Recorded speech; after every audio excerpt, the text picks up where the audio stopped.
한국은 준비가 끝났다. 미국 핵전략 분석가의 브리핑이 미 전역에 충격을 안겨주고 있습니다. 버튼만 누르면 워싱턴도 날려버릴 준비가 되어 있다는 분석에 허겁지겁 사태 파악하기 바쁜데요. 도대체 이게 어떻게 가능했던 건지 바로 알아보겠습니다. 구독과 좋아요로 대한민국을 응원해주세요. 그날 스톡홀름 그랜드 호텔 컨퍼런스홀에서 제 인생이 완전히 바뀌는 순간을 맞았습니다. 글로벌 방위혁신 회의 둘째 날이었는데 저는 미군 정보 분석관으로서 각국 전문가들의 발표를 듣고 있었어요. 솔직히 말하면 그날까지는 그냥 일상적인 업무 출장 정도로 생각하고 있었거든요. 회의장 분위기는 전형적인 국제학술회의와 다를 바 없었습니다. 200여 명의 방위산업 전문가들이 각자 노트북을 펼쳐놓고 발표자의 말에 귀를 기울이고 있었어요. 저는 뒷좌석에 앉아서 한국 관련 정보가 나오나 싶어 대충 듣고 있었습니다. 그런데 오전 세션이 거의 끝나갈 무렵 예상치 못한 일이 벌어졌어요. 프랑스 국방연구소의 피에르 뒤봉 박사가 동아시아 군사 균형에 대해 발표하고 있었는데 갑자기 한국 이야기가 나오기 시작했거든요. 뒤봉 박사는 차분한 목소리로 말했습니다. 한국이 핵무기 시제품을 만들었다고 들었다면서 그런 나라는 영원히 핵을 가져선 안 된다고 단언했어요. 저는 순간 귀를 의심했습니다. 한국이 핵무기 시제품을 만들었다고요? 이어서 독일 연방군 대학의 한스 밀러 교수가 거들었어요. 핵은 강대국만의 전유물이라면서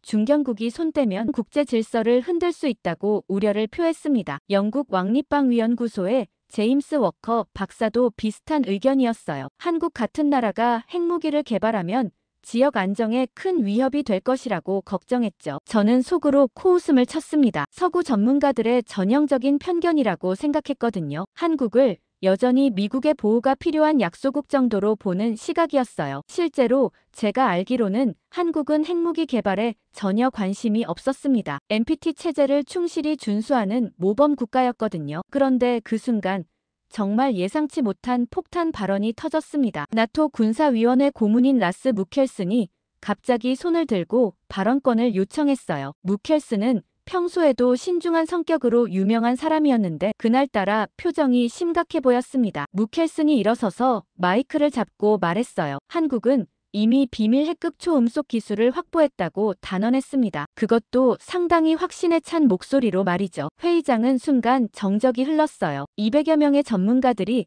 모두 숨을 죽이고 무켈슨을 바라봤습니다. 저도 마찬가지였어요. 무켈슨 같은 사람이 근거 없는 말을 할 리는 없었거든요. 그는 30년간 나토에서 일한 베테랑이었고 특히 핵정보 분야에서는 유럽 최고의 전문가로 인정받는 사람이었어요. 뒤봉 박사가 당황한 목소리로 물었습니다. 그게 정말인지 어떤 근거가 있는지 궁금하다고 했어요. 무켈슨은 잠시 망설이더니 대답했습니다. 구체적인 내용은 기밀이라서 공개할 수 없지만 신뢰할 만한 정보원을 통해 확인했다고 말했어요. 한국이 생각보다 훨씬 앞선 기술을 보유하고 있다며 모든 사람들이 경계해야 한다고 경고했습니다. 저는 충격을 받았어요. 무켈슨이 거짓말을 할 이유는 없었거든요. 그렇다면 정말로 한국이 비밀리에 뭔가를 개발하고 있다는 말인가요? 아니면 제가 모르는 정보가 있다는 건가요? 회의가 끝난 후 저는 곧바로 무켈슨에게 다가갔습니다. 개인적으로 더 자세한 이야기를 들을 수 있는지 물어봤어요. 무켈슨은 잠시 저를 살펴보더니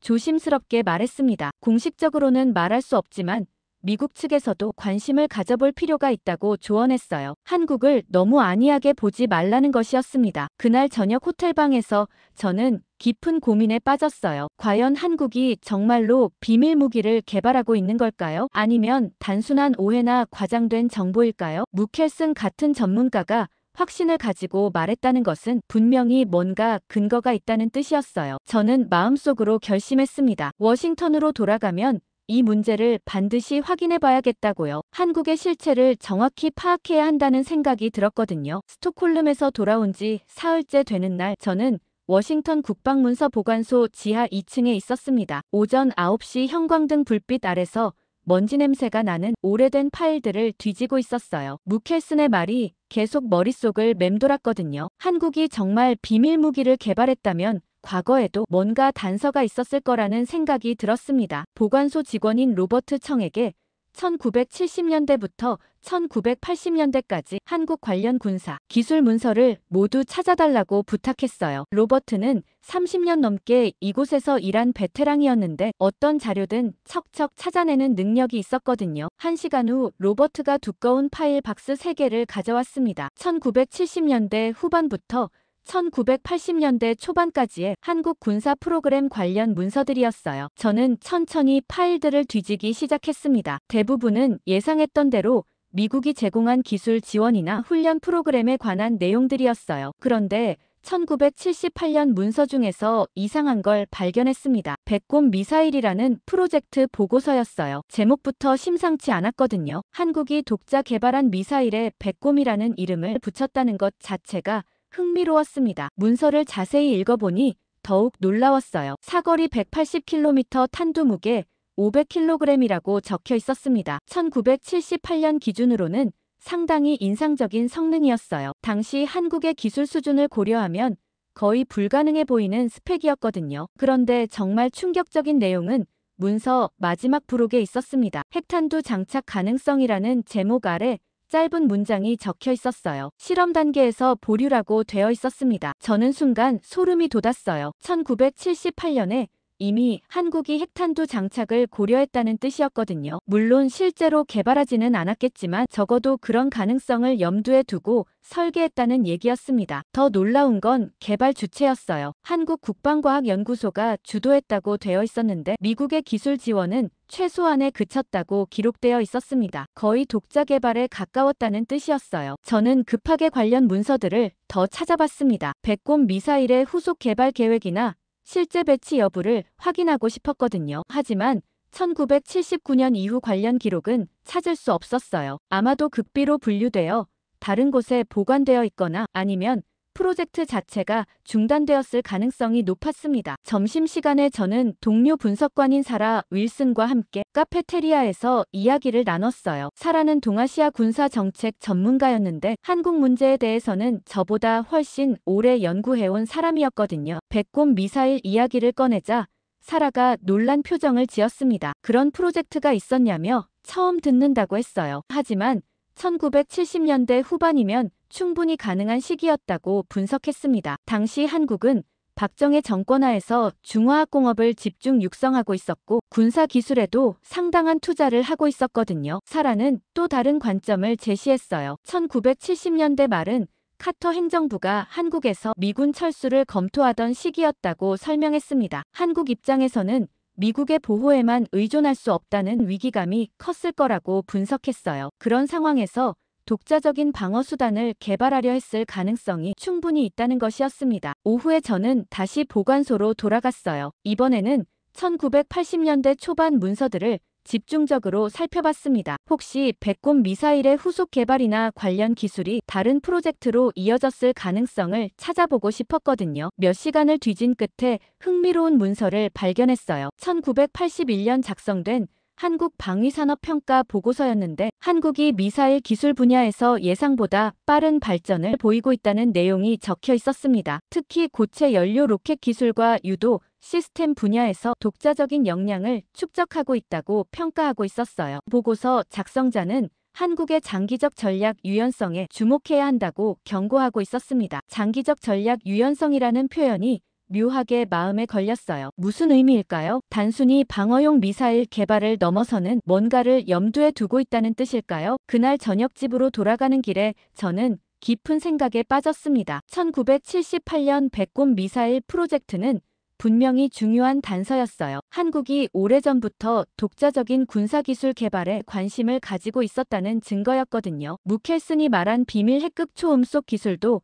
어쩌면 그때부터 시작된 긴 여정의 결과일 수도 있었습니다. 한국이라는 나라를 완전히 새롭게 봐야 할 필요가 있다는 생각이 들었어요. 백곰 미사일 문서를 발견한 지 일주일 후 저는 더 최근 자료를 찾기 위해 다른 접근을 시도했습니다. 일주일 후 CIA 정보 분석과의 데이비드 김과 만나기로 약속을 잡았어요. 데이비드는 한국계 미국인으로 15년간 한반도 정보를 담당해온 베테랑이었거든요. 랭글리 본부 3층 회의실에서 만난 데이비드는 제 질문을 듣더니 의미심장한 미소를 지었습니다. 한국 미사일에 관심이 생겼냐며 재미있는 자료가 있다고 말했어요. 그러면서 책상 서랍에서 두꺼운 파일을 꺼내더군요. 2023년 촬영된 서울 근교 비공개 영상이라고 소개했습니다. 데이비드가 노트북을 켜서 영상을 보여줬는데 화면에 나타난 장면이 정말 놀라웠어요. 거대한 미사일이 발사대에서 솟구쳐 오르는 모습이었습니다. 크기부터가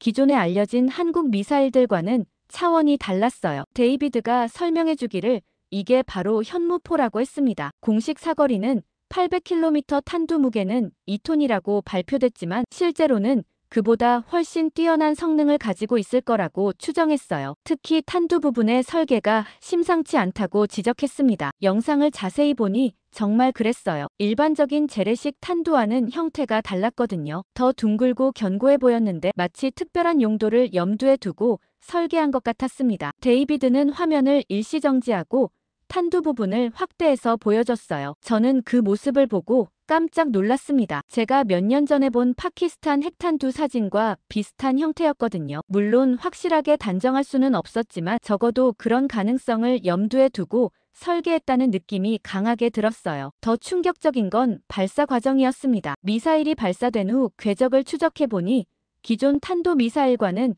완전히 다른 패턴을 보였어요. 중간에 2번이나 방향을 바꿨고 마지막에는 거의 수직으로 낙하했습니다. 이런 기동은 핵탄두를 염두에 두지 않고서는 굳이 필요 없는 복잡한 과정이었거든요. 데이비드가 추가 설명을 해줬습니다. 한국이 공개한 현무포 재원은 빙산의 일각일 뿐이라고 했어요. 실제로는 사거리도 훨씬 길고 정확도도 월등히 높을 거라고 분석했습니다. 특히 다단계 기동이 가능한 것으로 봐서는 어떤 방어망도 뚫을 수 있는 수준이라고 평가했어요. 점심을 함께 먹으면서 데이비드는 더 자세한 이야기를 들려줬습니다. 2022년부터 한국 주변 해역에서 정체불명의 발사체 실험이 여러 차례 감지됐다고 했어요. 공식적으로는 위성 발사 실험이라고 발표했지만 궤적 분석 결과 명백히 미사일 시험이었다고 확신했습니다. 가장 흥미로운 건 전직 한국방위산업연구원의 증언이었어요. 데이비드가 2년 전에 접촉한 인물인데 현무포 개발 과정에 직접 참여했던 사람이라고 했습니다. 그 연구원은 익명을 조건으로 충격적인 정보를 제공했어요. 현무포의 내부 설계는 처음부터 특수 목적을 염두에 두고 만들어졌다는 것이었습니다. 특수 목적이 무엇인지는 명확히 말하지 않았지만 충분히 추측 가능한 내용이었어요. 그 연구원은 또 다른 중요한 정보도 제공했습니다. 현무포 개발팀 내부에서는 이 미사일을 최후의 보험이라고 부른다는 것이었어요. 최후의 보험이라는 표현이 무척 의미심장했습니다. 단순한 재래식 미사일을 그렇게 부를 이유는 없었거든요. 오후에 저는 펜타곤으로 돌아와서 관련 자료들을 더 분석해봤습니다. 현무포의 기술적 특징들을 하나씩 살펴보니 더욱 확신이 섰어요. 2톤 탄두 무게는 재래식 폭탄치고는 과도하게 큰 편이었습니다. 보통 재래식 탄두는 500kg에서 1톤 정도면 충분했거든요. 2톤이라는 것은 분명히 다른 목적이 있다는 뜻이었어요. 또한 미사일의 직경도 의심스러웠습니다. 공개된 사진을 보면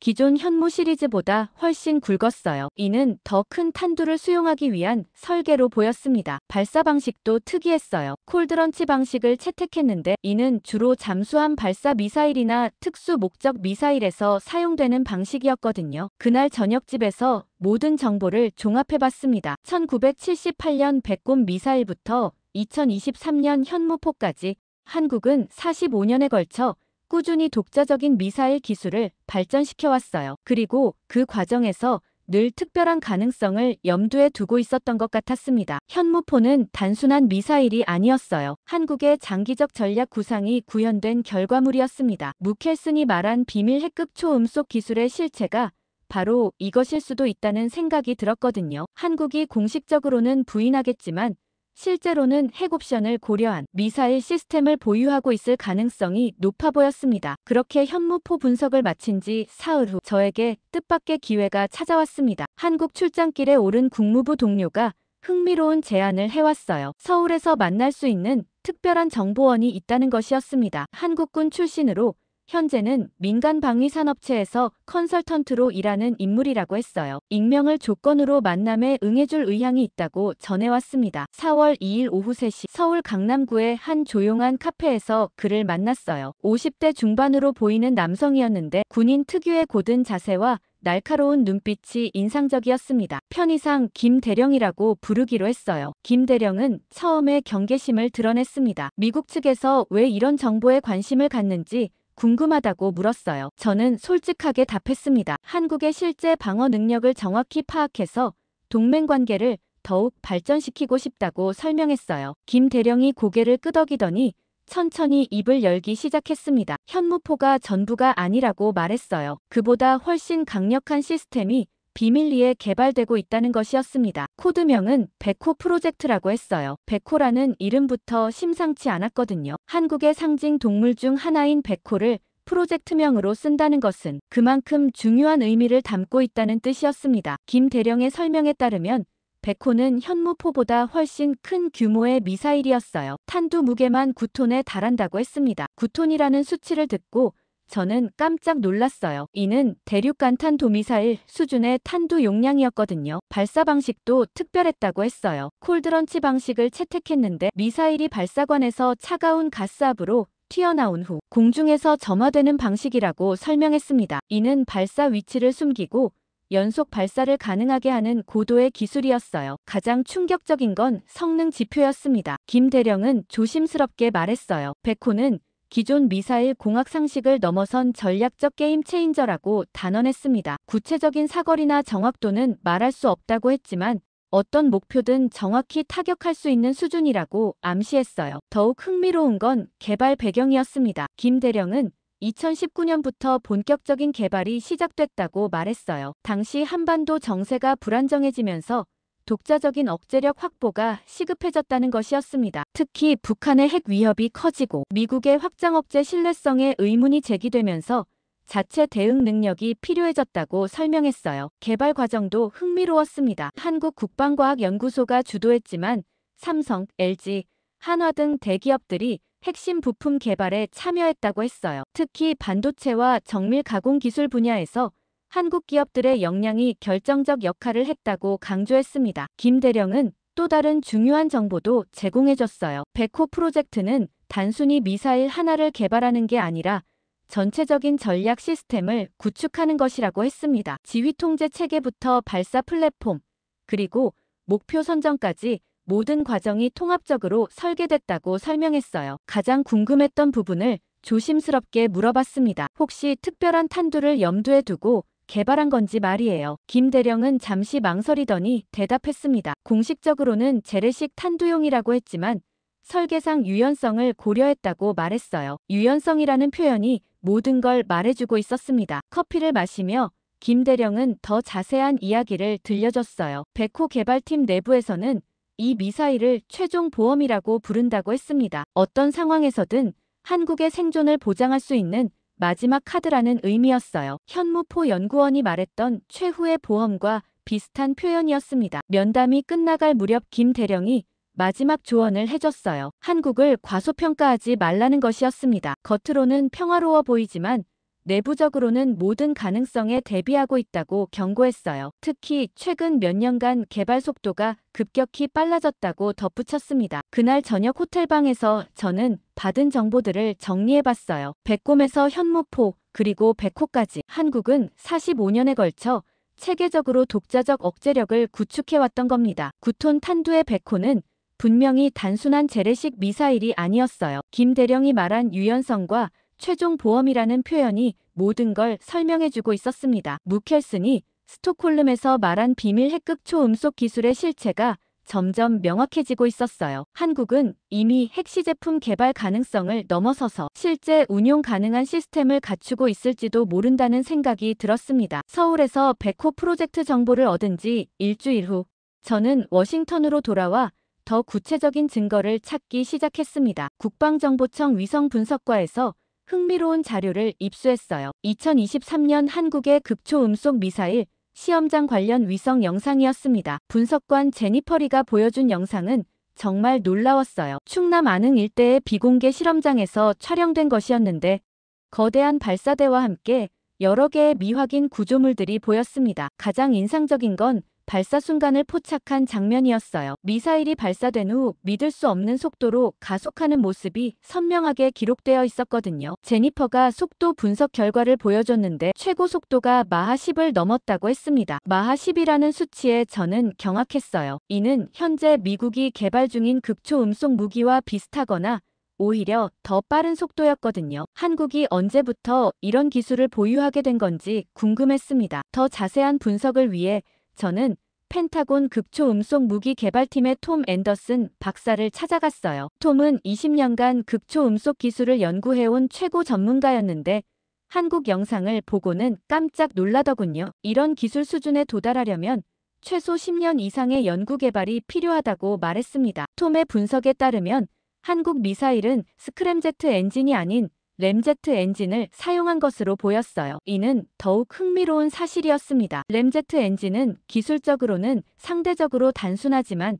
극초음속 영역에서 안정적으로 작동시키기는 매우 어려웠거든요. 한국이 이를 성공시켰다는 것은 상당한 기술적 돌파구를 찾았다는 의미였어요. 가장 충격적인 건 탄두 부분의 설계였습니다. 톰이 확대한 영상을 보여주면서 설명해줬는데 탄두의 형태가 매우 특별했어요. 일반적인 재래식 탄두와는 완전히 다른 구조였습니다. 더 컴팩트하고 견고해 보였는데 마치 특수한 목적을 위해 설계된 것 같았어요. 점심시간에 톰과 함께 카페테리아에서 더 깊은 대화를 나눴습니다. 톰은 한국의 극초음속 기술이 예상보다 훨씬 앞서 있다고 평가했어요. 특히 열차폐 기술과 유도 시스템이 인상적이라고 말했습니다. 극초음속으로 비행하면서도 정확한 목표 추적이 가능하다는 것은 상당한 기술적 성취라고 강조했어요. 톰이 보여준 비밀 보고서는 더욱 놀라웠습니다. 2023년 한국의 극초음속 미사일 시험 데이터를 분석한 결과였는데 핵 장착 시 요격 확률이 0.3% 미만이라고 적혀 있었어요. 0.3%라는 수치는 사실상 요격 불가능하다는 뜻이었습니다. 현재 세계 어떤 방어 시스템으로도 막을 수 없는 수준이었거든요. 오후에 저는 CIA 기술정보과의 마크 데이비스와 화상회의를 했어요. 마크는 아시아 지역 극초음속 무기 동향을 담당하는 분석관이었는데 한국에 대해 흥미로운 정보를 가지고 있었습니다. 한국이 2020년부터 본격적인 극초음속 기술 개발에 착수했다는 것이었어요. 마크의 설명에 따르면 한국은 처음에 러시아나 중국의 기술을 참조하려 했지만 결국 독자적인 길을 택했다고 했습니다. 특히 램제트 엔진 기술은 완전히 새로운 방식을 개발했다고 분석했어요. 기존의 스크램제트보다 제조가 쉽고 신뢰성이 높은 것이 특징이라고 설명했습니다. 가장 주목할 점은 개발 속도였어요. 불과 3년 만에 실용화 수준에 도달했다는 것은 정말 놀라운 성과였습니다. 보통 이런 기술은 10년 이상 걸리는 것이 일반적이었거든요. 한국이 어떤 비밀을 가지고 있는지 궁금해지기 시작했어요. 마크가 추가로 제공한 정보는 더욱 흥미로웠습니다. 한국의 극초음속 미사일은 단순히 빠르기만 한 것이 아니라 기동성도 뛰어났다는 것이었어요. 비행 중에 경로를 자유자재로 바꿀 수 있어서 어떤 방어망도 뚫을 수 있다고 평가했습니다. 이런 성능이라면 정말로 게임 체인저가 될 수 있었어요. 그날 저녁집에서 모든 정보를 종합해봤습니다. 한국은 극초음속 기술 분야에서도 세계 최고 수준에 도달해 있었어요. 마하 10 이상의 속도와 0.3% 미만의 요격 확률, 그리고 뛰어난 기동성까지 이 모든 것을 종합하면 한국이 이미 극초음속 핵 대응 능력을 고려하고 있다는 결론에 도달할 수밖에 없었습니다. 베코 프로젝트와 극초음속 기술이 결합된다면 정말 무서운 무기가 될 수 있었어요. 무켈슨이 말한 비밀 핵극초음속 기술의 실체가 점점 구체적으로 드러나고 있었습니다. 한국은 이미 이론적 가능성을 넘어서서 실제 운용 가능한 시스템을 보유하고 있을 가능성이 높았어요. 극초음속 미사일 분석을 마친 지 며칠 후 저는 완전히 다른 각도에서 접근해 보기로 했습니다. 한국의 방어 시스템을 분석하다가 흥미로운 발견을 했어요. LSAM이라는 장거리 지대공 미사일 시스템이었는데 공개된 정보보다 훨씬 놀라운 능력을 가지고 있었습니다. 국방정보청의 레이더 분석팀에서 입수한 자료를 보고 저는 깜짝 놀랐어요. 2024년 말 한국에서 실시된 LSAM 시험 발사 영상이었는데 요격 목표가 심상치 않았습니다. 마하 5 이상으로 비행하는 극초음속 활공체를 성공적으로 요격한 장면이 담겨 있었거든요. 분석관 스티브 코너가 설명해 주기를 이는 세계에서 몇 안 되는 극초 음속 요격 성공 사례라고 했어요. 미국의 사드나 이스라엘의 아이언돔도 아직 이런 수준의 극초 음속 목표는 요격하지 못하고 있었습니다. 한국이 어떻게 이런 기술을 확보했는지 정말 궁금했어요. 더 자세한 분석을 위해 미사일 방어 전문가인 리사 왕 박사를 찾아갔습니다. 리사는 15년간 각국의 방어 시스템을 연구해온 최고 권위자였어요. 한국의 LSAM 영상을 보고는 믿을 수 없다는 표정을 지었습니다. 이런 요격은 이론적으로는 가능하지만 실제로 구현하기는 매우 어렵다고 설명했어요. 리사의 분석에 따르면 LSAM은 단순한 지대공 미사일이 아니었습니다. 다층 방어 시스템의 핵심 구성 요소였어요. 레이더 시스템부터 지휘 통제 체계까지 모든 것이 통합적으로 설계되어 있었습니다. 특히 목표 식별 능력이 뛰어나서 진짜 위협과 가짜 목표를 정확히 구분할 수 있다고 평가했어요. 가장 놀라운 건 요격 방식이었습니다. 리사가 보여준 기술 분석 자료에 따르면 LSAM은 히투킬 방식을 사용했어요. 폭발 탄두가 아니라 직접 충돌로 목표를 파괴하는 방식이었습니다. 이는 극초 음속 목표에 대해 훨씬 효과적인 방법이었거든요. 점심시간에 리사와 함께 더 깊은 대화를 나눴어요. 리사는 한국의 LSAM 개발 과정이 매우 독특했다고 말했습니다. 보통 이런 시스템은 10년 이상의 개발 기간이 필요한데 한국은 불과 5년 만에 완성했다는 것이었어요. 이는 기존 기술을 혁신적으로 개선했거나 아니면 완전히 새로운 접근법을 사용했다는 의미였습니다. 리사가 제공한 비밀 자료는 더욱 충격적이었어요. 한국이 LSAM 시험 과정에서 모의 핵폭발 데이터를 참고했다는 정보였습니다. 핵폭발 시 발생하는 전자기 간섭과 열 효과를 시뮬레이션해서 방어 시스템의 생존성을 테스트했다는 것이었어요. 이는 단순한 재래식 방어가 아니라 핵 환경에서의 작전을 고려한 설계라는 뜻이었습니다. 오후에 저는 NSA의 신호정보 분석팀과 협조해서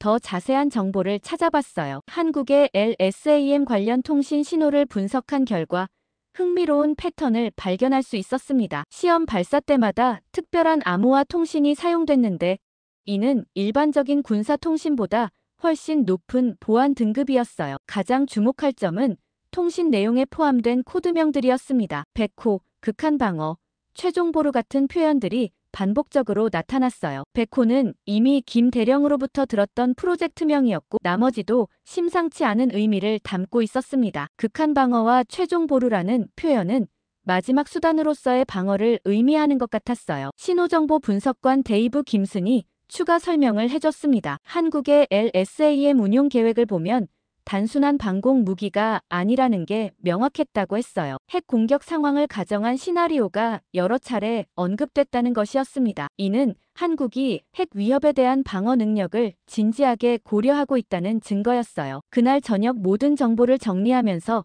저는 놀라운 사실을 깨달았습니다. 한국의 LSAM은 세계 최초로 실용적인 극초 음속 방어가 가능한 시스템이었어요. 마하 5 이상의 목표를 요격할 수 있다는 것은 현존하는 어떤 극초 음속 무기도 막을 수 있다는 뜻이었습니다. 더욱 중요한 건 핵 환경에서의 생존성을 고려한 설계였어요. 모의 핵폭발 데이터를 참고했다는 것은 실제 핵 공격 상황에서도 작동할 수 있도록 만들어졌다는 의미였습니다. 이는 한국이 단순히 공격 무기만 개발한 게 아니라 방어 체계도 완벽하게 갖췄다는 증거였어요. 백호 프로젝트로 대표되는 공격 능력과 LSAM으로 상징되는 방어 능력이 결합되면 한국은 완전한 독자적 억제력을 갖추게 되는 것이었습니다. 무켈슨이 말한 비밀 기술의 전모가 점점 드러나고 있었어요. 한국은 이미 방어와 억제 능력을 동시에 확보한 상태였고 이는 기존 동북아 군사 균형을 완전히 바꿔놓을 수 있는 수준이었습니다. LSAM 분석을 마친 후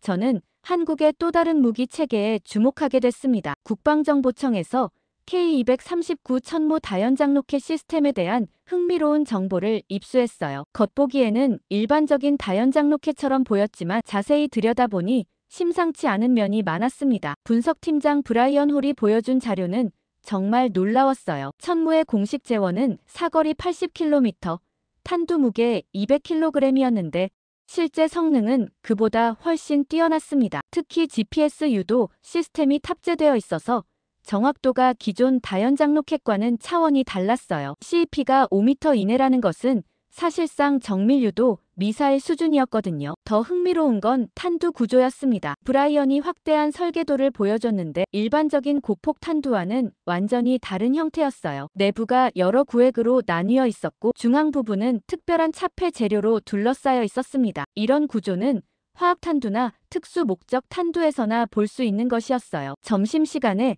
핵공학 출신인 동료 제임스 펜턴과 이야기를 나눴습니다. 제임스는 천무의 탄두 구조를 보고는 깜짝 놀라더군요. 이런 설계는 소형 핵장치를 염두에 둔 것일 가능성이 높다고 분석했어요. 특히 중앙 차폐 구조는 방사능 물질을 안전하게 보관할 수 있도록 설계된 것 같다고 설명했습니다. 제임스의 추가 분석은 더욱 충격적이었어요. 천무의 크기와 무게를 고려하면 전술핵 수준의 소형 핵장치 탑재가 충분히 가능하다는 것이었습니다. 1킬로톤에서 5킬로톤 정도의 위력을 가진 소형 핵탄두라면 200kg 탄두 공간에 들어갈 수 있다고 계산했어요. 이는 히로시마 원폭의 15분의 1에서 3분의 1 수준의 위력이었습니다. 오후에 저는 CIA 확산 방지 센터에 사라 톰슨과 화상회의를 했어요. 사라는 핵 확산 분야의 최고 전문가였는데 한국의 핵기술 수준에 대해 흥미로운 정보를 가지고 있었습니다. 한국이 1970년대부터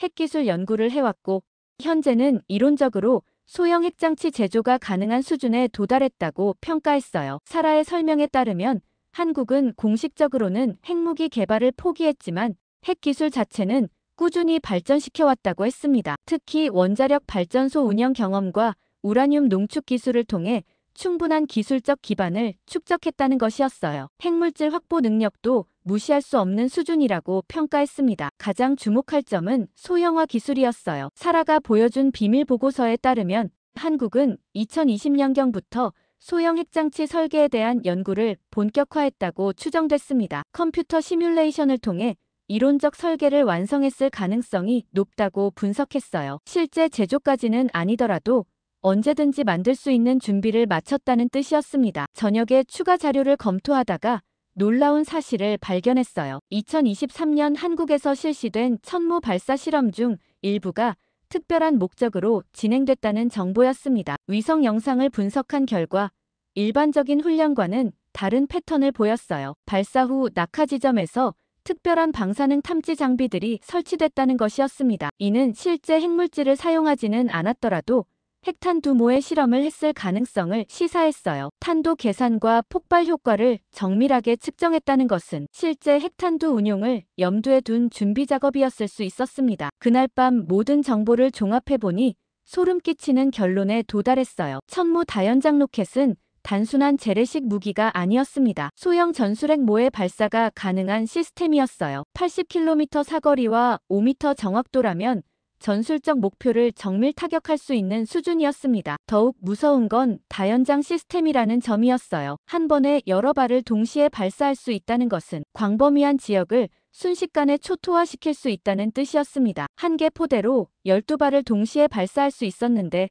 각각이 소형 핵탄두를 탑재한다면 그 파괴력은 상상을 초월하는 수준이었어요. 한국이 단순히 미사일만이 아니라 다층 억제력을 준비하고 있다는 게 명확해졌습니다. 백호 같은 전략 미사일, 극초음속 무기, LSAM 방어체계, 그리고 천무 전술핵까지 이 모든 것이 하나의 통합된 시스템으로 작동한다면 한국은 이미 완전한 핵 억제력을 갖춘 상태였어요. 무켈슨이 경고했던 것이 바로 이런 의미였구나 싶었습니다. 천무 분석을 마친 지 며칠 후 저에게 결정적인 증거가 될 수 있는 정보가 들어왔습니다. 해양정보 분석과의 마크 레이놀즈가 긴급히 저를 찾아왔어요. 태평양 도서국 근해에서 발생한 이상한 지진 데이터를 가져왔는데 자세히 보니 자연 지진이 아닐 가능성이 높다는 것이었습니다. 마크가 보여준 지진파 분석 자료는 정말 충격적이었어요. 2024년 11월 15일 오전 3시 27분 팔라우 남동쪽 800km 해역에서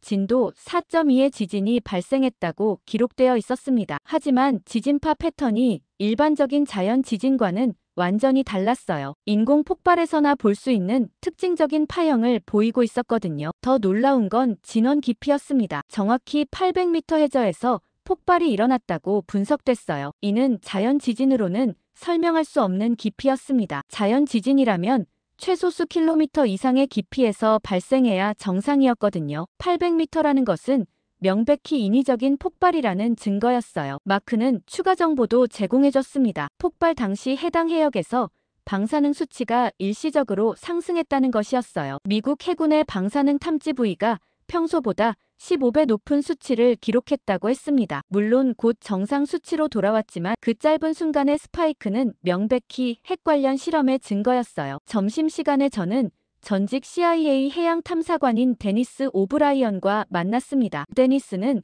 30년간 각국의 해저 핵실험을 추적해온 전문가였어요. 팔라우 해역 데이터를 보고는 즉시 단언했습니다. 이것은 100% 핵 소형화 실험이라고 확신한다고 말했어요. 데니스의 분석에 따르면 800m 해저는 핵실험 장소로는 최적의 조건이었습니다. 충분히 깊어서 방사능 확산을 최소화할 수 있고 동시에 정확한 데이터 수집도 가능한 깊이였어요. 특히 소형 핵장치의 효과를 측정하기에는 안성맞춤이라고 설명했습니다. 가장 중요한 건 폭발 규모였어요. 데니스가 계산한 바에 따르면 폭발 위력은 약 2킬로톤 정도였다고 추정됐습니다. 이는 전술핵 수준의 소형 핵무기와 정확히 일치하는 위력이었어요. 히로시마 원폭의 약 7분의 1 수준이었지만 전술적 용도로는 충분히 강력한 위력이었습니다. 오후에 저는 펜타곤 핵정보 분석팀의 레이첼 송과 협의했어요. 레이첼은 각국의 핵실험 패턴을 전문적으로 분석하는 사람이었는데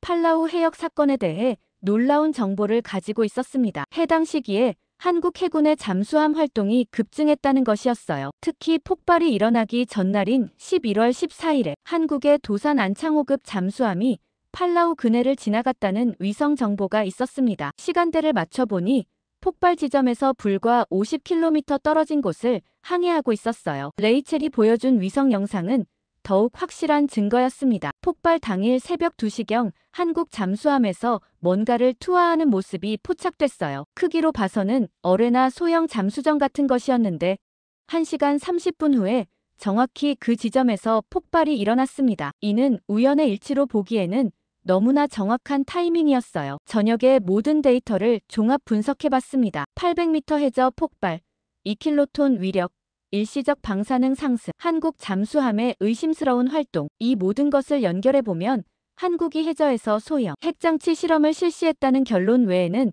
다른 설명이 불가능했어요. 가장 무서운 건 실험의 정교함이었습니다. 국제사회의 감시를 피해 은밀하게 실험을 진행했고 방사능 확산도 최소화했어요. 공식적으로는 자연 지진으로 위장했지만 실제로는 핵 소형화 기술의 완성도를 확인하는 결정적 실험이었던 것 같았습니다. 데니스와의 추가 통화에서 더욱 확실해졌어요. 그는 핵 소형화 실험 가능성이 90% 이상이라고 단언했습니다. 이런 패턴은 과거 다른 핵보유국들이 소형 전술핵을 개발할 때 보였던 것과 정확히 일치한다고 설명했어요. 한국이 이제 확실히 비밀 개발 중이라는 확신이 들었습니다. 그날 밤 잠들기 전에 저는 스톡홀름에서 무켈슨이 했던 말을 다시 떠올렸어요. 한국이 이미 비밀 핵극 초음속 기술을 확보했다는 그의 경고가 이제 완전히 현실로 다가왔습니다. 팔라우 해저 실험은 한국이 이론적 단계를 넘어서서 실제 핵무기 제조 능력을 확보했다는 결정적 증거였어요. 이제 더 이상 의심할 여지가 없었습니다. 팔라우 해저 실험 증거를 확보한 후 저는 다른 국가들의 평가도 확인해보고 싶었습니다. 이스라엘 정보기관과 비공식 정보 교환 회의가 있었어요. 모사드 출신으로 현재 민간 컨설턴트로 활동하는 아비 골드스타인과 만날 기회가 생겼습니다. 아비는 중동 지역 핵 확산 전문가였는데 한국에 대해서도 상당한 관심을 갖고 있었어요. 텔아비브 대학교 근처 조용한 카페에서 만난 아비는 처음부터 직설적으로 말했습니다. 이스라엘 정보기관에서는 한국의 핵 보유 가능성을 80% 이상으로 평가하고 있다고 했어요. 특히 최근 2년간 한국의 움직임이 매우 의심스럽다고 지적했습니다. 구체적인 근거를 묻자 아비가 흥미로운 정보를 제공해줬어요. 이스라엘의 핵시설 모니터링 위성이 2024년 초부터 한국 내 특정 지역에서 이상한 열 신호를 감지했다는 것이었습니다. 대전과 대구 근교의 지하시설에서 핵물질 처리 과정에서나 나타나는 특징적인 열 패턴이 관측됐다고 했어요. 아비는 또 다른 중요한 단서도 언급했습니다. 한국이 2023년부터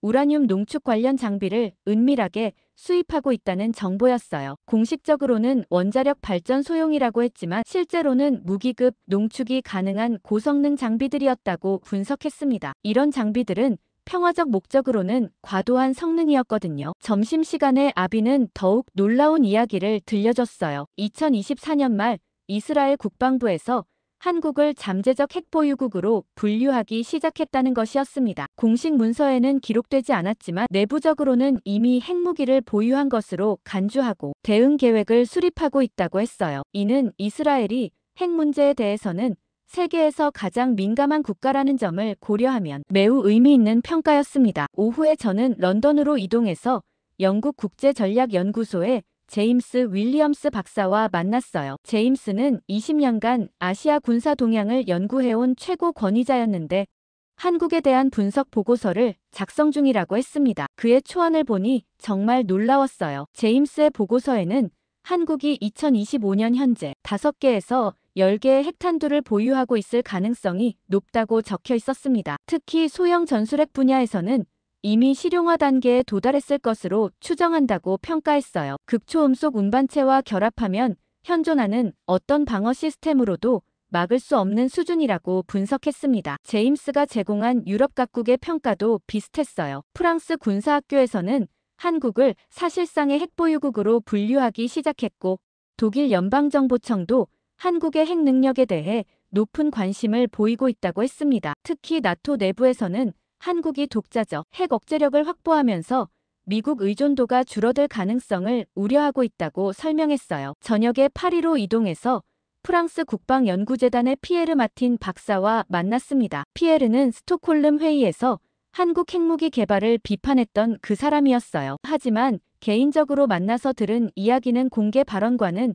완전히 달랐습니다. 피에르는 솔직하게 인정했어요. 프랑스 정부는 이미 한국을 핵보유국으로 간주하고 있다고 말했습니다. 공식적으로는 부인하지만 내부 분석에서는 한국이 최소 3-5개의 핵탄두를 보유하고 있을 것으로 추정한다고 했어요. 특히 소형화 기술이 상당한 수준에 도달했다고 평가했습니다. 가장 놀라운 건 프랑스의 대응 방침이었어요. 피에르에 따르면 프랑스는 한국의 핵보유를 기정사실로 받아들이고 오히려 협력 방안을 모색하고 있다고 했습니다. 핵 안전과 확산 방지를 위해서는 한국과 대화하는 것이 더 현실적이라는 판단이었어요. 대립보다는 관리와 통제에 초점을 맞추고 있다는 것이었습니다. 마지막으로 모스크바의 러시아 과학원 연구원과 화상 통화를 했어요. 이반 페트로프 박사는 러시아의 공식 입장을 전해줬는데 러시아도 한국의 핵 보유 가능성을 심각하게 검토하고 있다고 했습니다. 특히 한국의 극초음속 기술과 핵기술이 결합되면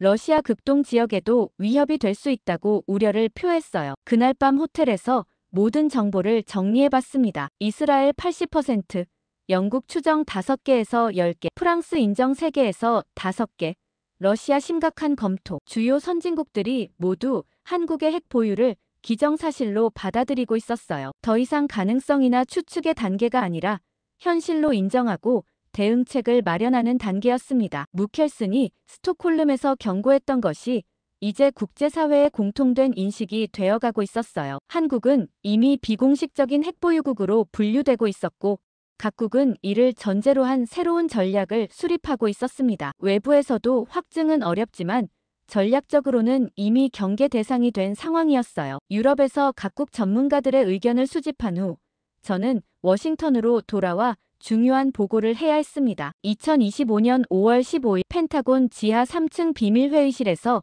긴급 정보평가 회의가 소집됐어요. 참석자들은 국방부, CIA, NSA, 그리고 동맹국 관계자들까지 포함해서 총 20여 명이었습니다. 회의를 주재한 국방부 차관보 로버트 밀러가 저에게 먼저 발표 기회를 줬어요. 지난 2달간 수집한 모든 정보를 종합해서 브리핑하라는 지시였습니다. 저는 스톡홀름 회의에서 시작해서 팔라우 해저 실험까지 시간 순서대로 설명했어요. 백곰 미사일부터 현무포, 백호 프로젝트, 극초음속 기술, LSAM, 천무, 그리고 해저 핵실험까지 모든 단서들을 연결해서 제시했습니다. 회의실 분위기가 점점 무거워지는 게 느껴졌어요. 특히 팔라우 해저 실험 데이터를 보여줄 때는 모든 사람이 숨을 죽이고 들었습니다. 제가 마지막에 결론을 발표했어요. 공개 증거는 제한적이지만 한국의 비대칭 전력 가능성을 심각하게 고려해야 한다고 강조했습니다. 더 이상 한국을 일반적인 비핵 동맹국으로 분류하기 어려운 상황이라고 평가했어요. CIA 동아시아 담당 부국장 마크 존슨이 먼저 반응을 보였습니다. 제 분석에 전적으로 동의한다며 CIA도 독자적으로 비슷한 결론에 도달했다고 말했어요. 특히 인적 정보와 신호 정보를 종합한 결과 한국이 실제로 핵무기 제조 능력을 확보했을 가능성이 85% 이상이라고 평가했습니다. NSA 아시아 태평양 분석과장 제니퍼 리도 동조했어요. 최근 한국의 암호화 통신 패턴이 핵보유국들과 유사한 특징을 보인다고 분석했습니다. 특히 정부 고위급 간의 비상 연락망이 핵 관련 프로토콜을 따르고 있다는 징후가 다수 포착됐다고 보고했어요. 이는 한국이 이미 핵무기 운용 체계를 갖췄다는 강력한 증거였습니다. 국무부 동아시아 태평양 담당 부차관보 사라 데이비스는 좀 더 신중한 입장을 보였어요. 정보가 확실하더라도 한국은 여전히 중요한 동맹국이라며 대응 방식을 신중하게 결정해야 한다고 강조했습니다. 무작정 압박하기보다는 대화를 통한 해결을 모색해야 한다는 의견이었어요. 하지만 합참의장 대리인 윌리엄 톰슨 중장은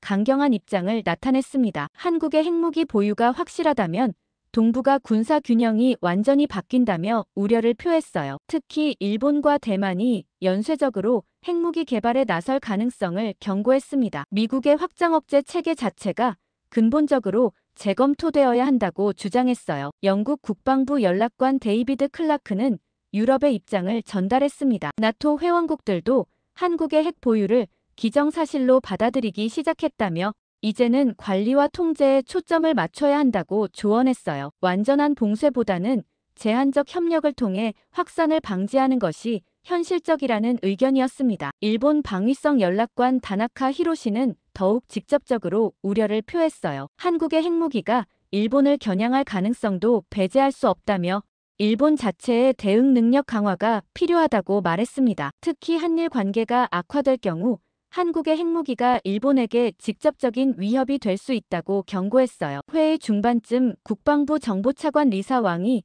결정적인 정보를 추가로 공개했습니다. 최근 위성정보 분석 결과 한국이 이동식 핵미사일 발사대를 운용하고 있을 가능성이 포착됐다는 것이었어요. 평양 북쪽 산악지대에서 TEL 차량으로 추정되는 움직임이 여러 차례 관측됐다고 보고했습니다. 이는 한국이 단순히 핵무기를 보유하는 것을 넘어서서 실제 운용 태세를 갖췄다는 의미였어요. 이동식 발사대는 선제 공격을 어렵게 만들어서 생존성을 크게 높이는 시스템이었습니다. 한국이 정말로 완전한 핵 억제력을 확보했다는 증거였어요. 회의 마지막에 로버트 밀러 차관보가 결론을 정리했습니다. 모든 정보를 종합한 결과 한국을 사실상의 핵보유국으로 분류하는 것이 적절하다고 판단된다고 발표했어요. 앞으로는 이를 전제로 한 새로운 정책 방향을 수립해야 한다고 지시했습니다. 회의가 끝난 후 저는 복잡한 심정이었어요. 2달 전만 해도 단순한 의혹에서 시작했는데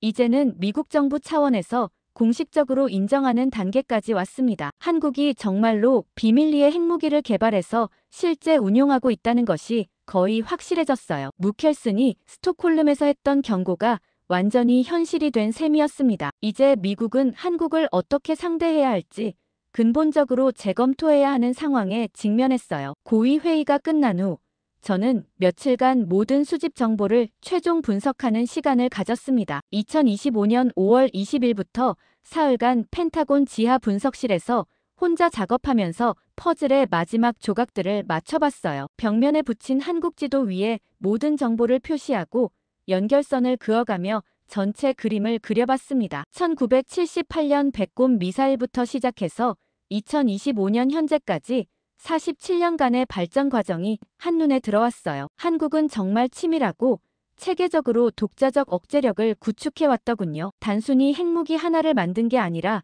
완전한 전략 시스템을 갖춘 상태였습니다. 첫 번째 층은 극초음속 운반 수단이었어요. 마하 10 이상의 속도와 예측 불가능한 기동성을 가진 미사일들이 어떤 방어망도 뚫을 수 있는 능력을 제공했습니다. 현무포부터 백호까지 다양한 사거리의 시스템으로 구성되어 있어서 근거리부터 장거리까지 모든 목표를 타격할 수 있었어요. 두 번째 층은 재래식 정밀 타격 능력이었습니다. 천무 다연장 로켓과 같은 시스템이 대량의 정밀유도, 무기를 동시에 발사할 수 있어서 광범위한 지역을 순식간에 무력화할 수 있었어요. 이는 핵무기를 사용하지 않고도 상당한 억제 효과를 만들어낼 수 있는 능력이었습니다. 세 번째 층이 바로 소형 핵 가능성이었어요. 팔라우 해저 실험이 보여준 것처럼 한국은 이미 2킬로톤급 소형 핵장치를 실제로 제조하고 시험할 수 있는 수준에 도달했습니다. 천무나 현무포 같은 운반체에 탑재하면 전술핵으로 운용할 수 있는 완전한 시스템이 완성되는 것이었어요. 네 번째 층은 방어체계였습니다. LSAM으로 대표되는 극초음속 요격 능력이 적의 공격을 막아낼 수 있어서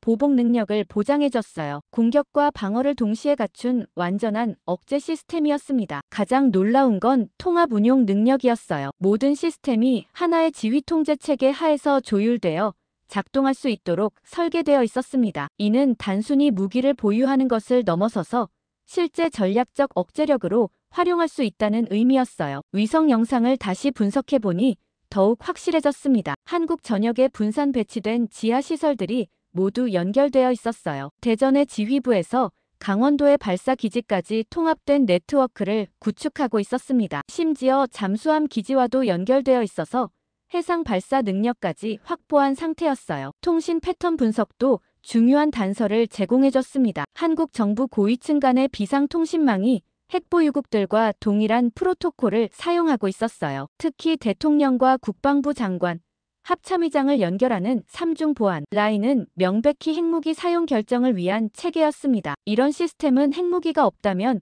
구축할 이유가 없었거든요. 경제적 측면에서도 뒷받침이 됐어요. 한국이 지난 10년간 방위산업에 투입한 예산을 계산해보니 핵무기 개발에 충분한 규모였습니다. 특히 비공개 연구개발비가 급증한 시기와 각종 미사일 시험이 집중된 시기가 정확히 일치했어요. 이는 체계적인 계획하에 단계적으로 진행된 프로젝트라는 증거였습니다. 국제 정치적 맥락에서 보면 더욱 명확했어요. 한국이 핵무기 개발을 결심한 시점은 2017년 북핵위기 때인 것 같았습니다. 당시 트럼프 행정부의 일방적 외교로 인해 한국이 미국의 확장 억제에 대한 신뢰를 잃었고 독자적 대응 능력의 필요성을 절감했을 거예요. 그 후 7년간 은밀하게 개발을 진행해서 2025년 현재 실전 배치 가능한 수준에 도달한 것으로 보였습니다. 마지막으로 한국의 전략적 의도를 분석해봤어요. 이들은 핵무기를 실제로 사용하려는 게 아니라 억제력으로만 활용하려는 것 같았습니다. 공개하지 않고 비밀로 유지하면서 필요할 때만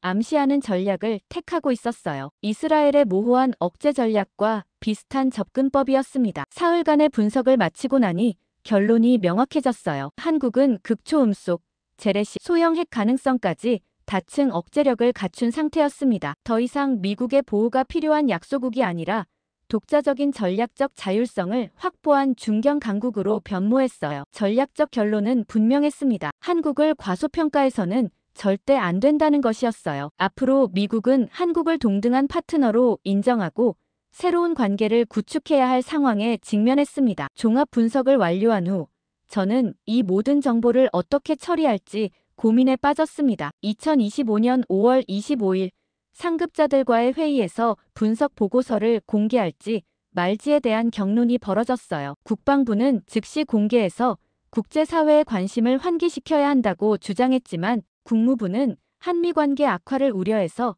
신중한 접근을 요구했습니다. 결국 절충안이 나왔어요. 제한적 공개를 통해 전문가들의 의견을 수렴하되 민감한 정보는 삭제하고 추정과 분석에 중점을 둔 보고서를 작성하기로 했습니다. 저는 일주일에 걸쳐 150페이지 분량의 종합 보고서를 완성했어요. 제목은 한국의 비대칭 전력평가 보고서였습니다. 6월 1일 워싱턴 브루킹스 연구소에서 비공개 세미나가 열렸어요. 미국과 동맹국의 주요 전문가 50여 명이 참석한 가운데 제가 직접 발표를 했습니다. 반응은 예상보다 다양했어요. 절반 정도는 제 분석에 동의하면서 한국의 능력을 과소평가했다고 인정했습니다. 하버드 대학의 그레이엄 앨리슨 교수는 이미 예상했던 일이라며 한국 같은 기술 선진국이 핵무기를 개발하는 것은 시간 문제였다고 평가했어요. 반면 나머지 절반은 회의적인 반응을 보였습니다. 조지타운 대학의 빅터 차 교수는 한국이 미국과의 동맹 관계를 중시하는 만큼 그런 모험을 할 리 없다고 반박했어요. 증거들도 상황적이고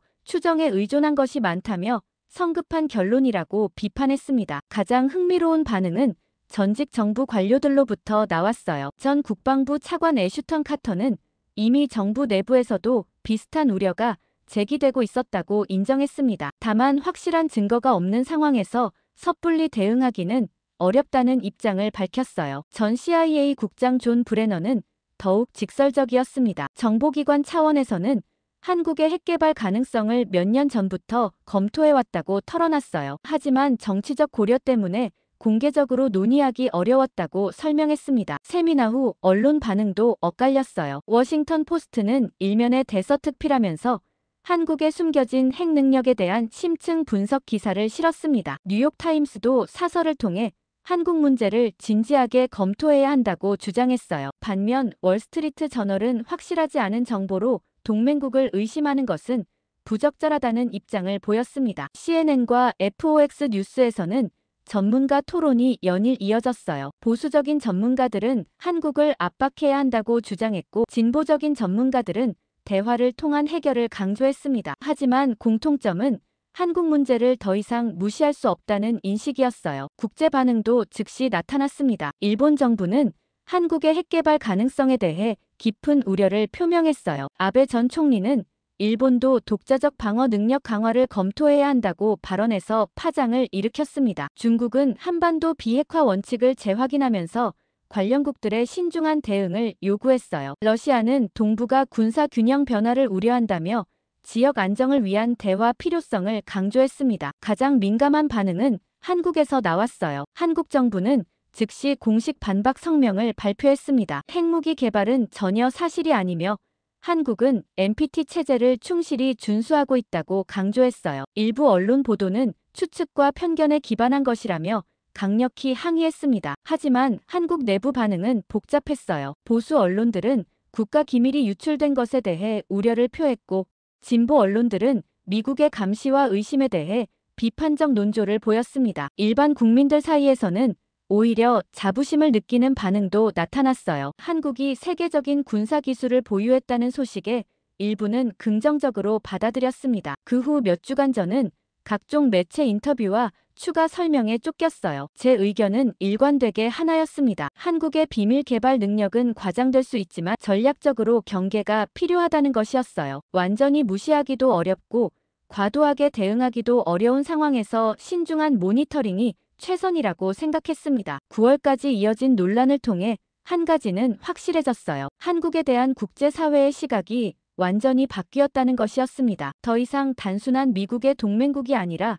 독자적 판단력을 가진 중견 강국으로 인식되기 시작했어요. 하지만 저는 모든 수집 자료를 내부 아카이브에 보관했습니다. 공식 기사화는 보류하기로 결정했어요. 너무 민감한 사안이었고 확실한 물적 증거 없이는 추가 공개가 어려웠거든요. 최종 메모에 이렇게 적었습니다. 한국은 공식적으로 핵을 보유하지 않았지만 세계 질서를 재편할 잠재적 힘을 갖추었다. 전략적 경계와 모니터링이 필수다. 연말 한미 정상회담에서 포괄적 전략 동맹이라는 새로운 표현이 등장했어요. 겉으로는 단순한 변화 같았지만 실제로는 한국의 변화된 위상을 인정하는 의미였습니다. 태평양을 바라보며 저는 중얼거렸어요. 불과 70년 전 전쟁의 폐허였던 나라가 이제는 미국과 대등한 기술력을 보유한 강국이 되었다고요. 어쩌면 이것이 자연스러운 역사의 흐름일지도 모른다는 생각이 들었습니다. 새해가 되면서도 한국 모니터링은 계속됐어요. 극초음속 기술은 마하 15까지 발전했고 새로운 잠수함 발사 시스템도 개발 중이었습니다. 6월에는 나토 파트너로 정식 초청받았다는 소식도 들려왔어요. 더 이상 보호받는 동맹국이 아니라 함께 세계 질서를 유지하는 동반자가 된 것이었습니다. 연말 보고서 마지막에 저는 이렇게 썼어요. 이제 한국은 단순한 동맹국이 아니라 스스로 억제력을 갖춘 강국이다. 미국은 이 새로운 현실을 받아들이고 적응해야 한다. 서울 야경을 떠올리며 중얼거렸습니다. 이제 한국은 세계가 주목하는 진정한 강국이다.